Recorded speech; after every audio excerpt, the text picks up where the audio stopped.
ओम श्री शिवशक्ति नारायणाय नमः திருக்கல்யாண மகோத்சவ பத்திரிகை நிகழும் விஸ்வாவசு வருடம் பங்குனி மாதம் 18ஆம் தேதி 1/4/2026 புதன்கிழமை உத்தர நட்சத்திரம் கூடிய சுபயோக சுபதினத்தில் காலை 9 மணிக்கு மேல் 10:30 மணிக்குள் ரிஷப லக்னத்தில் மலையத்வஜன் குமாரி ஸ்ரீ மகாத்ம சுந்தரி அம்பாளுக்கும் கைலேங்கிரிவாள் ஸ்ரீ திரியம்பகேஸ்வர பெருமானுக்கும் திருக்கல்யாண மகோத்சவம் நிச்சயிக்கப்பட்டு மேற்படி சுபமுகூர்த்தம் நமது ஆலயத்தில் நடக்கின்றபடியால் ஸ்ரீ மகாத்ம சுந்தரி நிகேதனத்தால் நடத்தப்பட இருக்கிறது. அவ்வமயம் பக்தர்கள் பெருமளவில் பங்கேற்று பரமேஸ்வரியின் அனுகிரகத்தை பெறுமாறு கேட்டுக்கொள்கிறோம். நீங்களும் நிர்வாகிகள் ஸ்ரீ கருமாரி திரிபுரசுந்தரி ஆலயம் ஸ்ரீ மகாத்ம சுந்தரி நிகேதனம் சோபமஸ்து.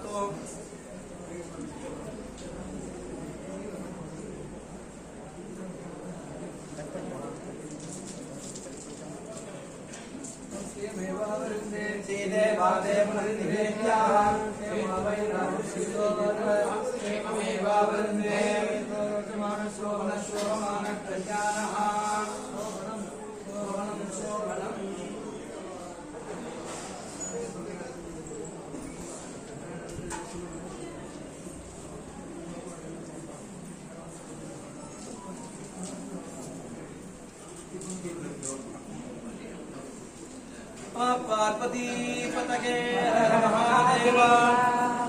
இப்பவும் சுவாமி தானுவாச கோலத்துல புறப்பட்டு நம்ம ராஜவீதி 4 வீதி சுத்திந்து வருவார். அதுக்கப்புறம் தூப தீப நைவேத்தியம் கற்பூர ஆரத்தி நடக்கும். நாளைக்கு காலம்பர 7:15 மணிக்கு விக்னேஸ்வர பூஜை ஆரம்பம்.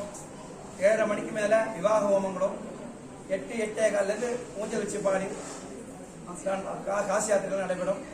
மேற்படி 9 to 10 ரிஷப லக்னத்துல அம்பாள் பரமேஸ்வருடைய பரிபூர்ண அனுகிரகத்தால எல்லாரும் சௌக்கியமா இருக்க ஒரே எண்ணத்தோட அம்பாள் அனுகிரகத்துல வந்து நாளை காத்தால் நடக்கிறது. எல்லாரும் கலந்துட்டு 9 to 10 மாங்கல்ய தாரணம் அவ்வமயம் வள்ளி தெய்வான சுப்பிரமணிய சுவாமிக்கும் மாங்கல்ய தாரணம் நடக்கிறது. எல்லாரும் இருந்து அனுகிரகத்துக்கு பார்த்த மாதிரி கேட்டுக்கிறோம். மேற்படி சாயங்காலம் 7:30 மணிக்கு, ஏன்னா இப்போ வந்து கவர்மெண்ட்ல 10 மணிக்கு மேல புறப்பாடுலாம் போகக்கூடாதுன்னு சொல்லியிருக்கான். ஸோ 7 மணி அப்படியே புறப்பட்டு பஞ்சமூர்த்தி புறப்பாடு கிளம்பி வரும். ஒரு 4 ஆத்துக்கு 5 ஆத்துக்கு ஒரு ஆத்த நிற்கும் சுவாமி. ஏன்னா டைம் நம்ம கொடுத்தது மொத்தம் 2 மணி நேரம் தான். அதனால வந்து அப்புறம் போலீஸ் பதில் சொல்ல முடியாது. அவா சொல்றது நம்ம ஒபே பண்ணி ஆகணும். ஸோ 7 மணி 7:15 எங்க புறப்பாடு ஆரம்பிச்சிடும். ஏன்னா 8 மணிக்கு போட்டிருக்கோம். கொஞ்சம் சீக்கிரம் புறப்பாடு ஆகிடும். 10 மணிக்கு சுவாமி வந்து இறங்கும். எல்லாரும் கலந்துட்டு அதுக்கப்புறம் அர்த்தஜாம பூஜை நடக்கும். ரொம்ப விசேஷமா நடக்கும். மறுநாள் காத்தால பிரசாதம் கிடைக்கும். எல்லாரும் பிரார்த்தனை பண்ணி கேட்டுக்கிறோம். எல்லாரும் கலந்துட்டு ஸ்ரீ பரமேஸ்வரன் அனுகிரகத்துக்கு பார்த்த மாதிரி கேட்டுக்கிறோம். மேற்படி இந்த விவாகம்ன்றது வந்து லௌகீகமான காரியம் கிடையாது.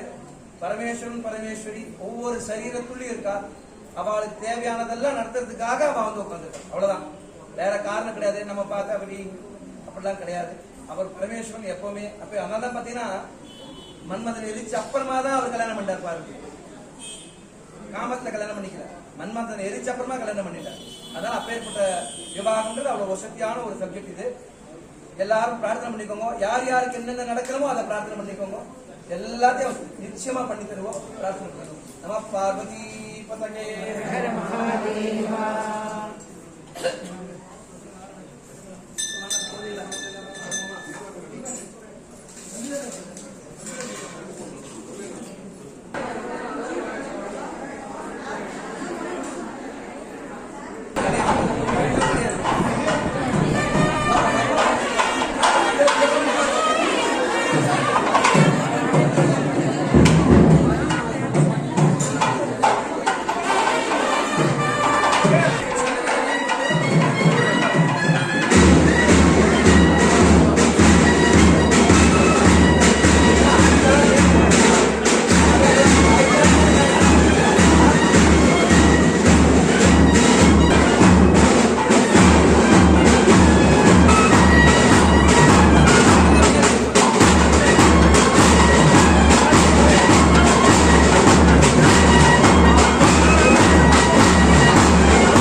அதெல்லாம் பார்க்கணும்.